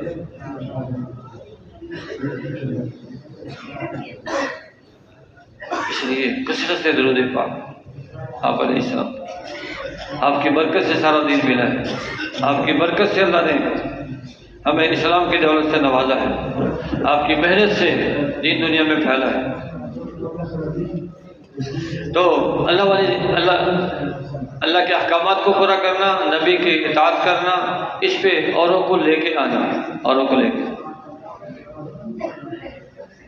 یہ بھی نبوی محنت ہے، اور یہ محنت اللہ کے نبی نے ساری زندگی کی ہے۔ ساری زندگی اپنی ذات کی فکر کرنا اچھی بات ہے، لیکن اس کے ساتھ ساتھ دوسروں کی فکر کرنا، اس میں نبوی محنت کا نور ہے، نبوی محنت کا نور۔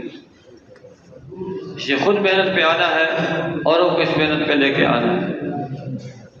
ایک آدمی دوسرے کو لاکھوں روپے بھی دے دے، یہ بھی اس کا اکرام ہے، لیکن اس سے بڑا اکرام یہ ہے ایک آدمی دوزخ کے راستے پہ جا رہا ہے، اس کو پیار محبت سے جنت کے راستے پہ ڈال دیا جائے، یہ اس سے بڑا اکرام ہے۔ ہمیشہ کی آگ سے بچ کے ہمیشہ کے باغ میں داخل ہو گئے، یہ بڑا اکرام ہے۔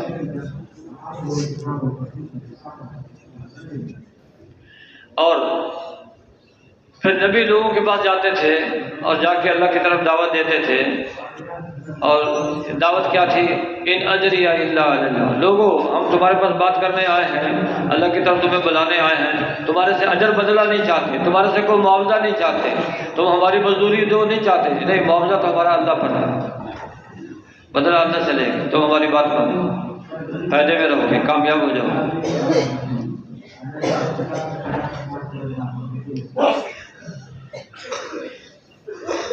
یہ محنت لے کے اللہ کے نبی گھر گھر در در گئے، گلیوں بازاروں میں گئے، سرداروں سے بات کی ہے، غریبوں سے بات کی ہے، ان کو اللہ کی طرف دعوت دی ہے۔ اب یہ محنت ہمارے ذمہ ہے۔ پہلے نبیوں کے بعد نبی آتے تھے، ایک نبی آتا، امت گمراہ ہوتی، اللہ دوسرے نبی کو بھیجتا، پھر امت گمراہ ہوتی، تیسرے نبی کو بھیجتا۔ اب آپ علیہ السلام آخری نبی ہیں، قیامت تک کسی کو نبوت نہیں ملے گی۔ حضرت عیسیٰ علیہ السلام امتی بن کے آئے ہیں۔ اب آپ علیہ السلام کے ختم نبوت کی برکت سے یہ محنت ہر فرد امت کے ذمہ، مردوں کے ذمہ بھی ہے، مستورات کے ذمہ بھی۔ جیسے مردوں نے محنت کی ہے ایسے مستورات نے بھی محنت کی۔ حضرت عمر رضی اللہ تعالیٰ عنہ اسلام میں داخل ہوئے، بہن کے گھر میں تعلیم کا حلقہ تھا، اس سے داخل ہوئے۔ حضرت عثمان رضی اللہ تعالیٰ عنہ اسلام میں داخل ہوئے، پہلی دعوت ان کو ان کی خالہ نے دی تھی اسلام میں داخل۔ اکرمہ بن ابی جہل شروع میں اللہ کے نبی کو تکلیفیں دی ہیں اور بعد میں اسلام قبول کیا ہے۔ ان کے اسلام کے قبول کرنے کا ذریعہ ان کی بیوی حضرت ام حکیم رضی اللہ عنہ سے۔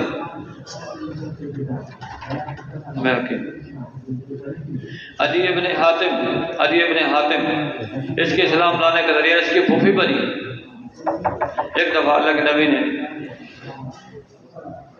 کچھ صحابہ کو بھیجا اور وہ گئے اور کچھ لوگوں کو قید کر کے دے۔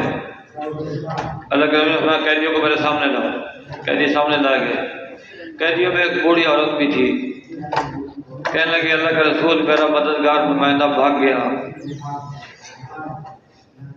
اور میں بوڑھی عورت ہوں، خدمت کے قابل نہیں ہوں، مجھے آزاد کر دو۔ اللہ کے نبی نے پوچھا تمہارا مددگار نمائندہ کون؟ عدی ابن حاتم، یہ حاتم تائی کی بہن تھی، عدی ابن حاتم۔ اللہ کے نبی نے فرمایا کہ ٹھیک ہے تم آزاد ہو۔ پھر یعنی کہ پھوپھی ہے، پھوپھی نے کہا کہ ایک شخص نے میرے کان میں کہا اللہ کے نبی سے سواری بھی مانگ لو۔ کہنے کہ حضور بوڑھی عورت ہوں، پیر جانا مشکل ہے تو کوئی سواری، فرمایا اس کو سواری بھی دے دو، سواری بھی دے دی۔ واپس گئی، علی کو کہا علی جو تم نے میرے ساتھ کیا ہے اگر تیرا باپ زندہ ہوتا تو میرے ساتھ ایسا نہ کرتا۔ جاؤ محمد کے پاس، فلاں آیا اس کو نوازا، فلاں آیا اس کو، تم بھی جاؤ، بھیجا۔ عدی ابن حاتم حضور کی خدمت میں حاضر ہوئے، اللہ کے نبی نے اس کو دعوت دی، قرآن کی آیتیں پڑھ کے دعوت دی، مسلمان ہو۔ پھوپھی ذریعہ بن گئی عدی ابن حاتم کے اسلام میں داخل۔ حضرت ام حکیم رضی اللہ تعالیٰ عنہ یہ ذریعہ بن گئی حضرت اکرمہ بن ابی جہل کے۔ حضرت اکرمہ جب مسلمان ہوئے تو اچھے مسلمان بن کے خوب غزوات میں شریک ہوئے، پھر ایک غزوے میں شہید ہو گئے۔ پھر ام حکیم کا نکاح ایک اور صحابی سے ہو گیا، اللہ کی شان، وہ بھی اگلے دن جنگ ہوئی، جنگ میں وہ بھی شہید ہو گئے۔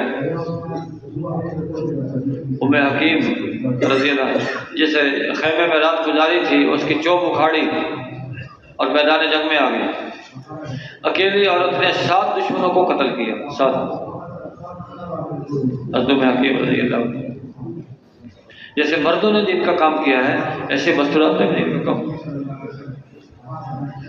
جنگ کے موقع میں بعض مستورات آتے، اللہ کے رسول ہم بھی میدان میں جانا چاہتے ہیں، تم کیا کرو گی؟ حضور زخمیوں کی مرہم پٹی کریں گی اور ان کے لیے پانی بھر کے لائیں گی، اپنے کرنے کے کام بتا دیں۔ بس یہ جذبہ تھا صحابہ کے مردوں میں، یہ جذبہ تھا صحابہ کی مستورات میں، صحابہ کے بچوں میں یہ جذبہ تھا، دین پہ ہماری جان لگ جائے۔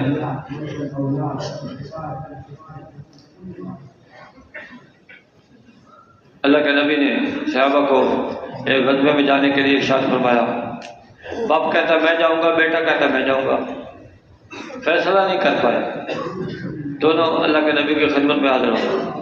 حضور یہ میرا بیٹا ہے، یہ کہتا ہے میں جاؤں گا، میں کہتا ہوں کہ یہ اپنی بہنوں کے پاس، اس کی 7 بہنیں ہیں، یہ بہنوں کے پاس ٹھہر جائے، میں اللہ کے راستے میں چلا جاؤں۔ اللہ کے نبی نے فیصلہ فرمایا کہ ٹھیک ہے باپ چلا جائے، بیٹا رک جائے۔ یہ ماحول تھا قربانی کا ماحول، ان قربانیوں سے دین دنیا میں آیا۔ حضرت سلمان فارسی رضی اللہ تعالیٰ عنہ ان کی لمبی عمر تھی تو پہلے مختلف مذاہب میں رہے، آخر میں ایک پادری کے پاس تھے، اس کی خدمت میں رہے۔ جب اس کا انتقال ہونے لگا، آپ کس کے پاس جاؤ کہ فلاں کے پاس چلے جاؤ۔ ان کے پاس گئے، ان کا انتقال ہونے لگا، آپ کس کے پاس جاؤ کہ فلاں کے پاس۔ آخر پادری تھا، اس نے کہا اب حضور پاک علیہ السلام کا ظہور، نبی آخر زمان کا ظہور ہونے والا ہے۔ ایسا کریں، مدینہ ہے، ایک کھجوروں کا شہر ہے، وہاں آپ چلے جائیں، ان کا انتظار کریں، ان کے ہاتھ پر بیعت ہو جانا۔ حضرت سلمان فارسی رضی اللہ عنہ سے چلے، چلتے چلاتے ایک قافلہ آ رہا تھا، قافلے کے ساتھ ہو گئے۔ قافلے نے دھوکہ دیا، ان کو غلام بنا کے بیچ دیا۔ بکتے بکاتے جب اللہ کے نبی نے مدینہ ہجرت کی، اس وقت حضرت سلمان فارسی رضی اللہ عنہ مدینے میں ایک یہودی کے غلام تھے۔ پتہ لگا تو چھپ کے آپ کی خدمت میں حاضر ہو۔ اے اللہ کے رسول، میں تو آپ کے ہاتھ پہ بیعت کرنے کے لیے نکلا تھا، میرے ساتھ دھوکہ ہوا، یوں کر کے مجھے غلام بنا کے بیچا گیا، اب میں یہودی کا غلام ہوں۔ اللہ کے نبی نے کچھ سونا دیا، یہ سونا اس کو دے دو اور اس سے کہو کہ آزاد کر دے۔ وہ سونا بھی دے دیا، کہا کھجوریں 300 کھجوریں، ان کے گڑھے کھودو، وہاں مٹھلیاں بو، وہ درخت اگے، بڑے ہو جائیں، پھل لے جائیں، پھر آزاد۔ سلمان فارسی رضی اللہ عنہ آیا، اللہ کے رسول سونا تو ٹھیک ہے میں دے دوں گا، لیکن یہ تو اس نے شرط لگائی ہے کھجوروں کے 300 کھجوروں کے درخت، اور کھجور کا درخت تو بڑی دیر میں پھل لیتا ہے، کہیں اگے گا پھر بڑا ہوگا پھر پھل لے گا، میری عمر بیت جائے گی، میں آزاد نہیں ہوں۔ اللہ کے نبی نے فرمایا، صحابہ سے پوچھا تمہارے پاس کھجوریں ہیں؟ حضور ہیں۔ ان کو فرمایا کہ جاؤ تم 300 کھجوروں کے لیے گڑھے تیار کرو۔ انہوں نے گڑھے تیار کیے، اللہ کے نبی تشریف لائے، اپنے ہاتھ سے ایک ایک گٹھلی بو دی، وہاں وہ اگ گئی، فرمایا اس کی خدمت کرو۔ 1 سال میں وہ اگ بھی گئی، بڑی بھی ہو گئی، کھجوریں بھی لگ گئی، حضرت سلمان آزاد ہو گئے۔ رحمت للعالمین، رحمت للعالمین۔ غزوہ خندق جو کھودی گئی تو حضرت سلمان فارسی رضی اللہ عنہ کے مشورے سے کھودی گئی۔ یوں اللہ کے نبی نے ساری زندگی دین کی محنت کی ہے۔ مزدوری پہ بکریاں بھی چلائی ہیں، حضرت خدیجہ رضی اللہ عنہ کا مال لے کے گئے ہیں، تجارت بھی کی ہے، لیکن اعلان نبوت کے بعد پھر اللہ کے نبی نے دین کی محنت ہر درجے کی۔ اگر آپ علیہ السلام اپنی عبادت کرتے، محنت نہ کرتے تو دین پھیلتا۔ آپ نے خود محنت کی اور مکے میں لوگوں کو دعوت دی، تکلیفوں کے باوجود ان کو اللہ کی طرف بلایا، اور پھر مکہ سے مدینہ ہجرت کر کے تشریف لے گئے، مدینے میں دعوت دی اور اسلام پھیلتا گیا، بڑھتا گیا، صحابہ کا مجمع تیار ہو گیا۔ جب صلح حدیبیہ کا موقع آیا تو صلح حدیبیہ کے موقع پہ صحابہ کی تعداد 1400 تھی۔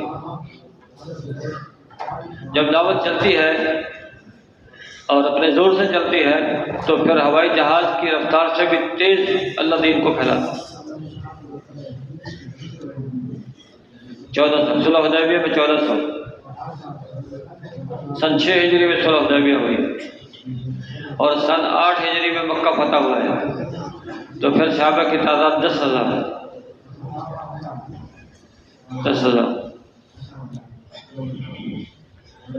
اور 1 سال کے بعد سن 9 ہجری غزوہ تبوک ہوئی ہے، اس میں غالباً صحابہ کی تعداد 30,000۔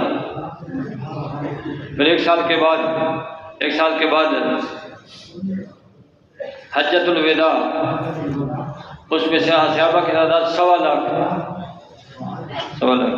یوں اللہ کے نبی کی محنت ہوئی ہے، دین بڑھتا جا رہا، پھیلتا جا رہا۔ تو بھائی اب اس کی محنت ہمارے ذمہ ہے، اس محنت کو لے کے پورے عالم میں جانا ہے۔ اگر حضرات صحابہ کرام رضی اللہ تعالیٰ اجمعین دین سیکھنے کے بعد خود عمل کرتے رہتے، دوسروں کی فکر نہ کرتے، تو پھر مکے سے باہر، مدینے سے باہر دین نہ جاتا۔ نہیں، صحابہ نے اپنی جان کو جان نہیں سمجھا، اپنے مال کو مال نہیں سمجھا، اپنی جان سے خدمت کی ہے، اپنے مال سے دعوت دی ہے اور دے کے دین کو دنیا میں عام کیا ہے۔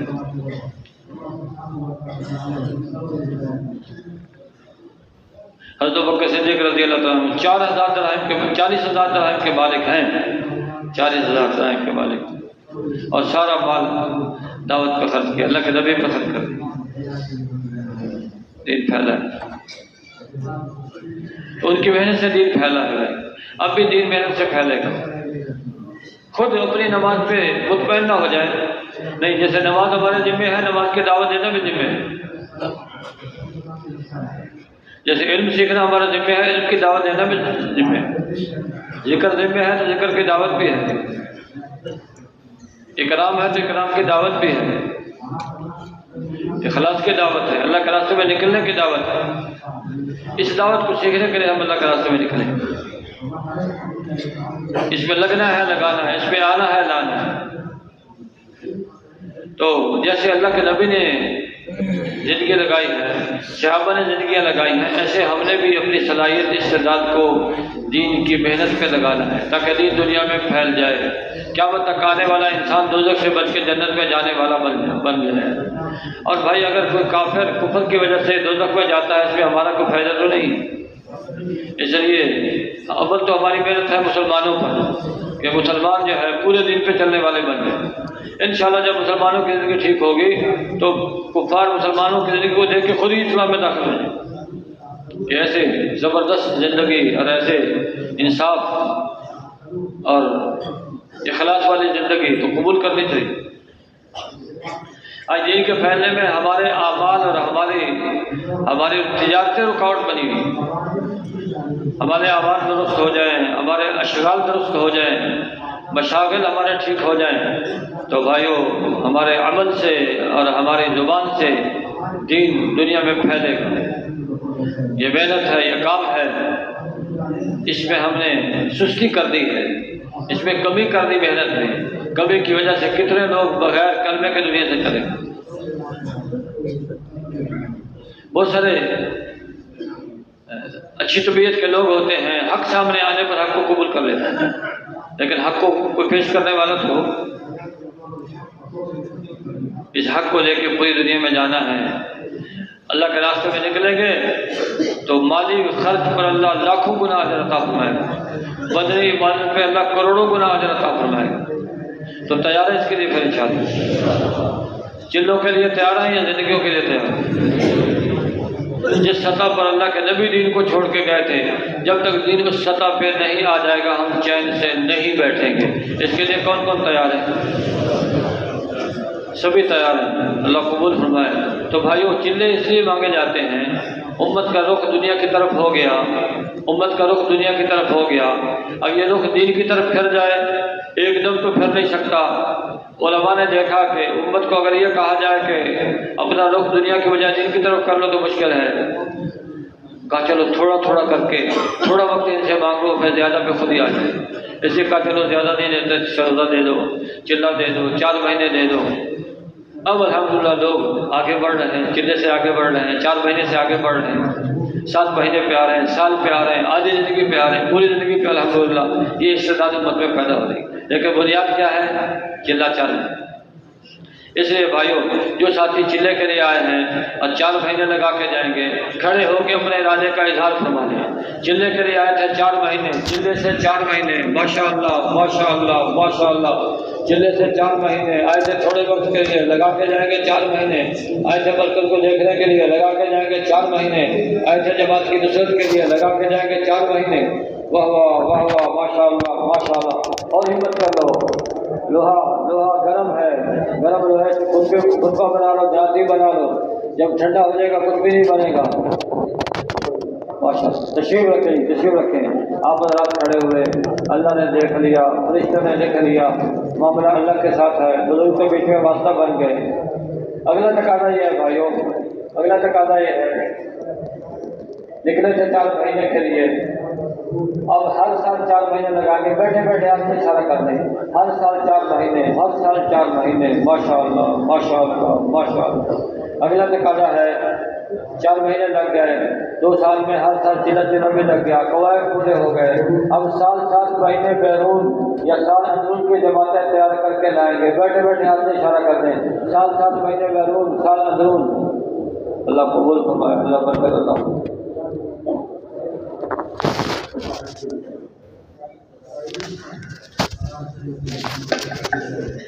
گزارش ہے کہ تشکیل ہے انشاءاللہ